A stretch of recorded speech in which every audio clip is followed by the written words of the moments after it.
Hi guys, welcome back to another video. I'm glad to have you here. In today's video, really wanted to talk about the truth of being resilient and what that truly means for you. When we're talking about resiliency, it doesn't mean we're not afraid to do things, or it doesn't mean that it's impossible to overcome a heavy situation. But in reality, it's realizing that the resilience comes with time and with the experiences and challenges that you're facing in your life.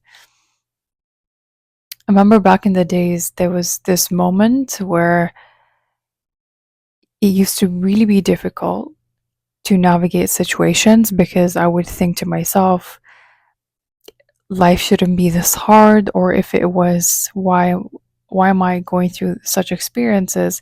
And it was coming from a place of resistance. And I wasn't really accepting the place that I was in because of challenges that I've been having and things that I've just been denying about myself. And I really didn't know where I was headed.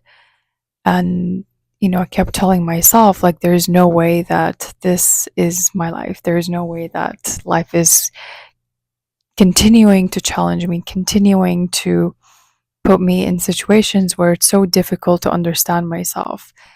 But what I didn't know is I was really in this victim state where I was seeking and going after the things that was happening to me. And instead I can look at it as it's happening for me, and these things are there to teach me something in life. But because I didn't have this awareness that I have right now, it was difficult to see that. And now that I know why it was difficult, right? And through learning so many things about my mind, about the state of my body, about the things that was really challenging to me, but I didn't quite understand it because I was coming from a judgmental space and I was criticizing myself instead of telling myself this happened for a reason. And I was so afraid to challenge the beliefs that I had, because I would think to myself, if I challenge those beliefs, then there will be new perspectives and new sets of beliefs that I wasn't really ready to see because I was too afraid. And some of the techniques that really helped me tap into myself and my body is breathing, and how intensifying your breathing without tension is a way to get into your body's energy and what you're feeling in the moment. If I were to tell you right now, as you're watching this, to take just one deep breath for me and you let it out, and you inhale it through your diaphragm, you don't actually inhale it and from your chest because that's where tension lies, but you inhale it and through your spine you feel it going in, and then slowly exhaling.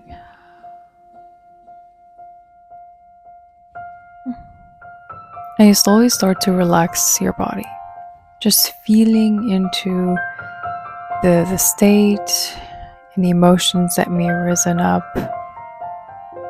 anything that is heavy and that you're not letting go of, anything that is weighing you down that you might want to release and let go.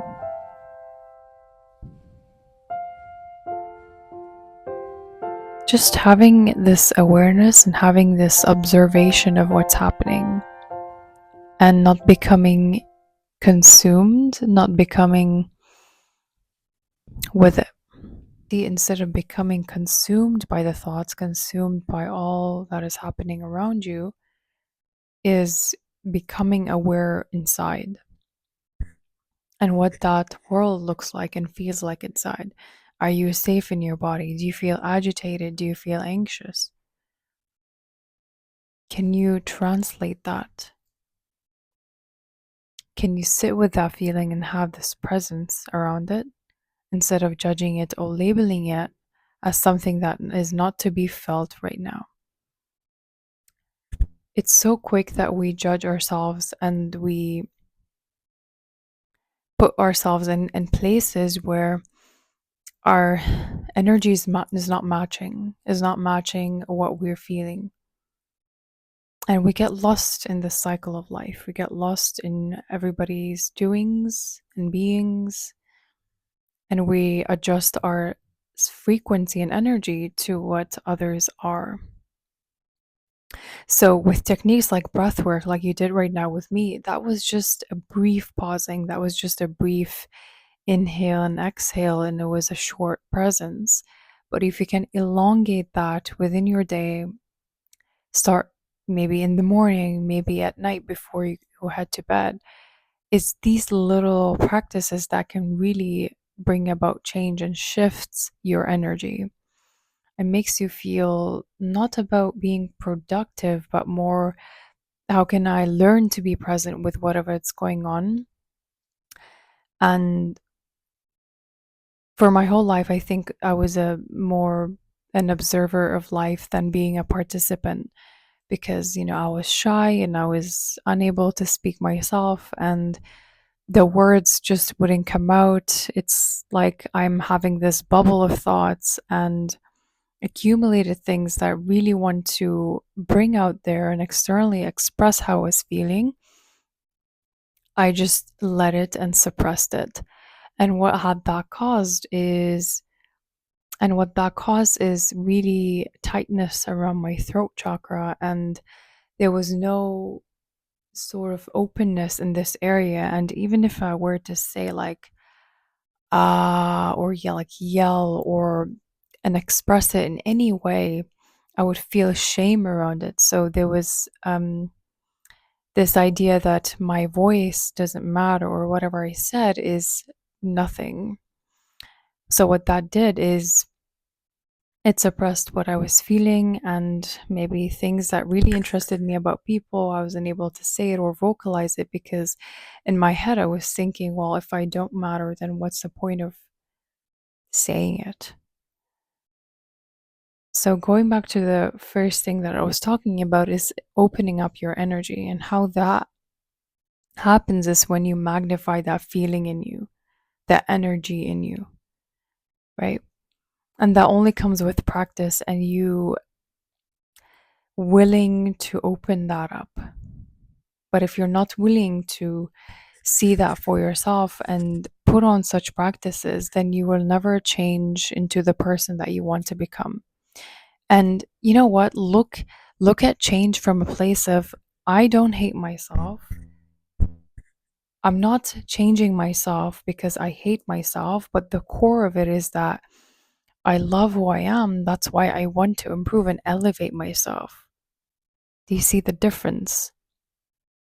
So there's two types of improvements, and how people go about is I want to improve because I don't like the way I am and I absolutely cannot stand myself. And the other way is I love and accept myself, but I think I need improvement in some areas of my life, and I feel like I have potential to raise up here instead of being here. And there's nothing wrong with being here, but if deep down your purpose and your highest knows that you're meant to be here, then you're doing yourself a disservice by staying down here. That's what I did for years, and I judged myself for all these years for being in that state, and that only happened when I opened up my energy field, when I was started to express who I am, what I felt, and being this authentic person. Because you might be wondering, and many people talk about being authentic. It's not just about being authentic in doing the authenticity. Authenticity is not in the doing, but it's in your being and it's in your presence that you are being true to what you're saying, what you're doing, and how you present yourself. Authenticity can just mean, hey, you know what? I'm tired today. I'd rather stay home and just read a book or drink a hot chocolate or watch one of my favorite shows, right? It could look it feels so subtle. Yet it's so powerful when you're practicing this every single day. It also comes down to boundaries and saying yes when you want to, saying no when you need to. And elevating yourself from that state is the biggest thing you can do for yourself, biggest service, biggest gift you can gift yourself. But if you're coming from a state of, I hate myself and I want to change and I don't like the parts of myself, you would go about your day and still experience those parts, regardless of you saying and pretending and doing things that you don't like, but you do it because you think it's the right thing, or that's how you please the people around you. And my goal here is to not awaken fake or awaken this different version of you. It's not that the versions of you are different or the highest self is different, but because the vibration or the state where the highest self is vibrating from is from a very different energy. So do not expect that to be something that you have to reach to, because it's in you that you have to learn to tap into in your everyday life. And overall, this spiritual and personal growth is not about really becoming, it's shedding away what is no longer you and shedding away things that don't matter to you anymore. Because as you grow, you do evolve.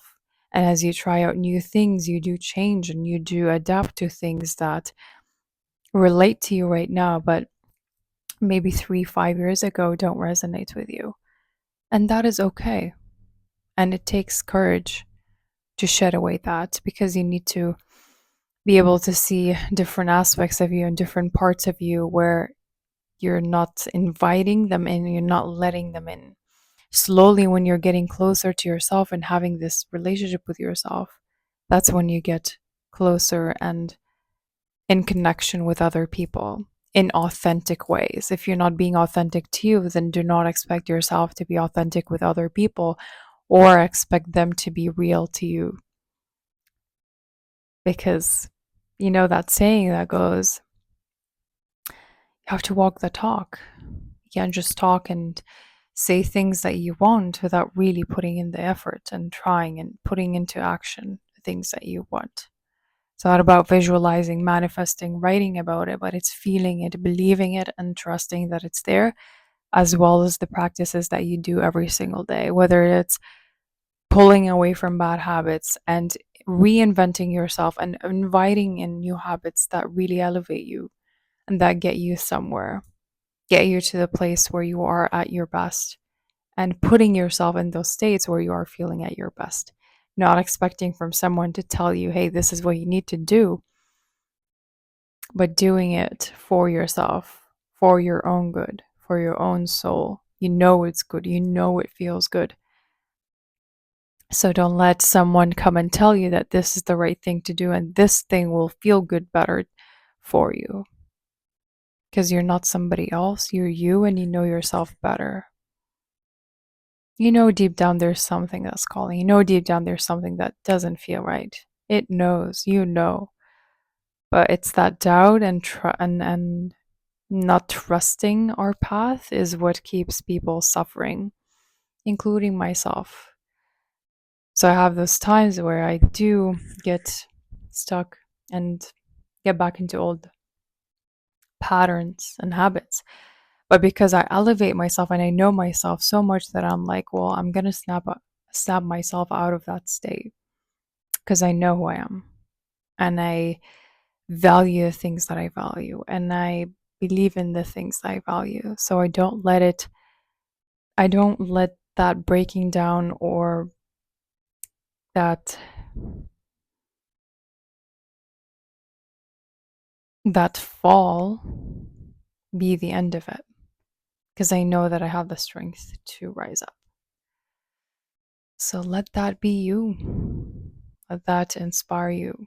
Let your creativeness, your flow, be your driver in life, and not what people think and your and the fear of people judging you for the things that you want and for the person you are.